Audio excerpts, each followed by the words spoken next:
this video is a summary of my keynote in LA, and it's intended for those leaders in the mines, minerals and metals space whenever you're discussing with your teams things like energy OpEx or even ESG targets. So we're going to talk about short and long-term optimization, AI speed and adoption, as well as reducing OpEx spend 1% at a time through intelligent motor control.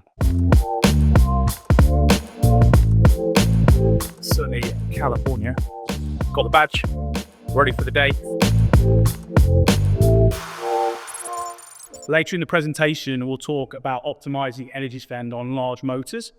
But first, we're going to go on a bit of a journey together. So I want to take you back 20 years ago to a younger, more fresh-faced me with hair, sat around the table in the background with my father, having a conversation at the time about this new green renewable projects that I was delivering. Very passionate about the deployment of solar panels. Despite my dad cheering me on and encouraging me, he also said, "You do realize, son, I was doing something very similar 20 years ago." And it was at this point I started wrestling with stuff that I've struggled with all my career, which is balancing long-term transformational things with practical stuff we can do in the here and now that really makes change.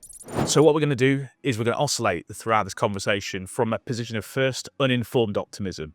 Then we're going to go into, we know a little bit more, we're now a bit more informed, and we're a bit pessimistic around the outlook and what that means for us in terms of the technologies that we see available and the action we need at the pace we need it. And then what we're going to do, as all good engineers know and recognize, we're going to ground ourselves in pragmatism. What can we do here and now that really ultimately makes a difference? Hey, we all know that COP29 has been going on. I want us to zoom in very quickly. This, what you see on the screen right here, is the search results of COP28 last year.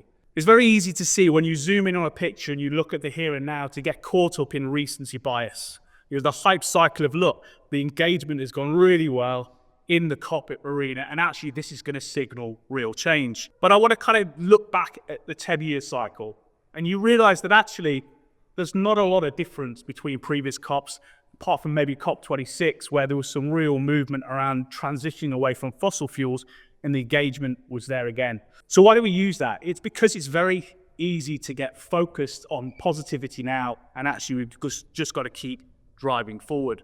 Here's me actually at the preceding COP26. A little bit more informed, still very positive, still very passionate. And my view here was that, look, we understand the technologies available to us. I think all of us in the room understand the challenges around energy efficiency, decarbonisation, and the technologies that exist. And actually the mandate from my perspective there was, how do we drive pace? How do we collaborate better that ultimately drives action in a much quicker way?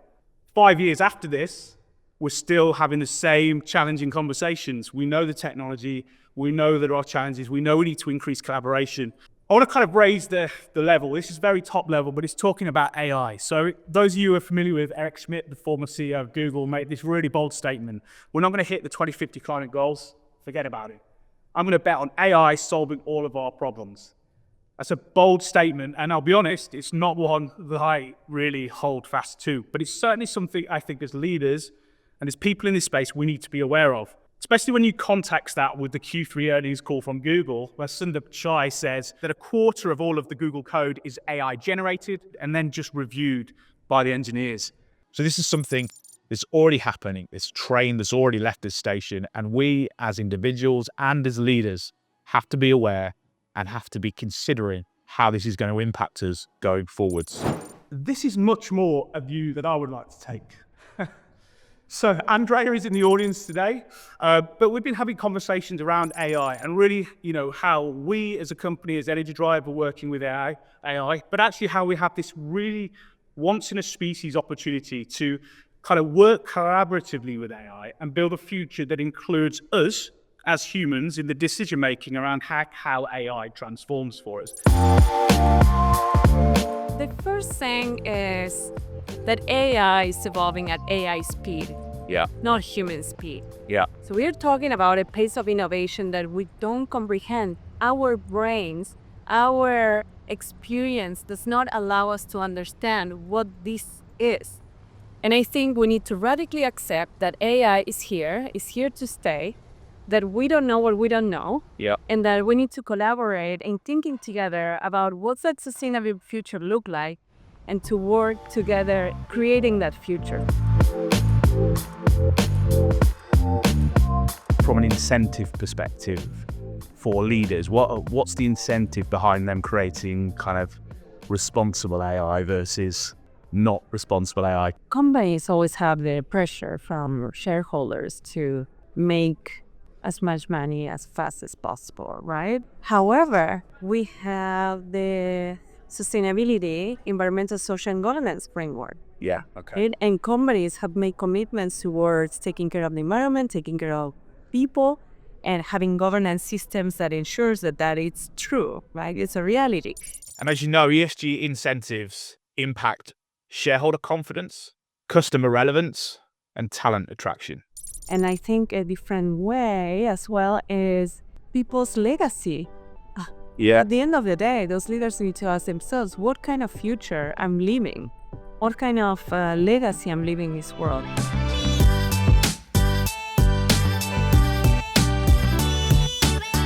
I wonder whether the people that are driving the progression, where are they going with it? Yeah. And is it actually already the path is set? The path is not set because we are creating it. Okay. You, Paul, you're creating it as well. I'm creating it. Yeah. I think people need just to focus on doing the best they can do from where they are. Yeah. And the more that we are moving that direction, the faster we are going to be creating an amazing future. Yeah. Yeah. I like it. So we talked about AI. We've recognized that it's kind of changing our industries for the good, hopefully. But I think there's also kind of things that we need to consider as well. So Elon Musk announced that he's building 2 gigafactories that have an energy consumption of about 500 megawatts each. Huge amount of power draw. So if we're going to go on this AI transformation journey, it's going to come at a cost. Our energy kind of consumption is going to increase. To put that into further context, the NVIDIA H100 chip, which fits in the palm of your hand, consumes about the same amount of electricity as an average US household. So, whilst we acknowledge the transition and the move towards an AI future, we also have to recognize the demands that that's going to put on the current infrastructure and the current power demands we have. And it's the same if we want to be green. If we want greener sources of energy, then the reality is, to the green, you either have to grow it or you have to mine it and you have to process it. And this is where we as Energy Drive come in. We are passionate about working with organizations within the mines, minerals, and metals space because we recognize that it's our duty to help them drive those efficiencies in those operations, even if it's just 1% at a time. And we'll boil this down a little bit more. So we'll just take a little typical US steel mill operational cost. Of their total operational spend, around 25% on average, plus or minus, is associated with energy. Of that, 15% is associated with motor electricity. And from our experience and our engagement with customers, we think you can save about 6% of that electricity on systems that exist now and have existed for 30 years and probably will continue to exist for another 20, 30 in the future. Just to put it into context, when we talk about the focus on fans and pumps and motors, we're not talking small systems. We're talking multi-megawatt systems, stuff that really actually, when you focus at the 1% at the top level, really does drive change and action and has benefit both in terms of energy, but also cost. So what do? Well, it's simply this. We provide the interface between direct online fans that provides a level of intelligent motor control between the power supply and the motor that we're controlling. Now, interestingly, that intelligent motor control is a mixture of products and solutions from our partners like Rockwell, but equally as important is the intellectual knowledge and understanding and domain expertise that our people bring to the equation so that we understand the environment that those motors are operating in, the process that they're involved in, and how to optimize those systems accordingly. The other beauty about these product and this offer is we do it in a way that it is efficient from a capital deployment perspective. We work with organizations where we take the burden of CapEx away and we supply our own as a service model that both supports that drive to deploy, but also is underwritten by performance guarantee. So there's a risk mitigation in our approach. Here's an example of a client that we're working with, which I won't mention, but it's true data. You can see in the first view the picture of unoptimized energy, i.e. power supply to that motor running constant irrespective of the load requirement. Now, if we move forward, what you see here is once we've deployed the intelligent motor control, we're able to optimize in line with demand. We're able to ramp down, but also ramp up and then step down accordingly, which by default gives energy savings and, as important, gives enhanced lifetime value to the asset that we're controlling.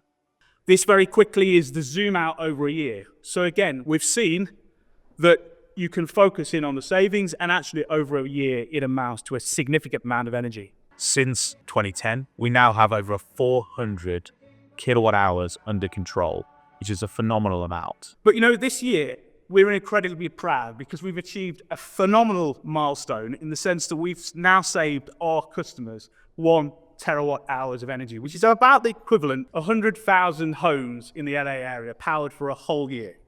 So my encouragement to you is this. Sometimes it's very easy to look at the here and the now and generate a very different picture to that which is going on. And sometimes that can create despondency around those incremental 1% at a time changes. I would encourage you this, keep pressing forward, making those changes, but also stepping back, zooming out and realizing that 1% over time mounts up to significant change and benefit. So with that, appreciate your time. Feel free to share with your teams. You can also find this on YouTube. And obviously, please reach out, DM me if you want to chat more. All these companies are addressing real challenges, obviously making business, but addressing real challenges that ultimately drive human good. Yes. Safeguard the planet. All those kind of good things.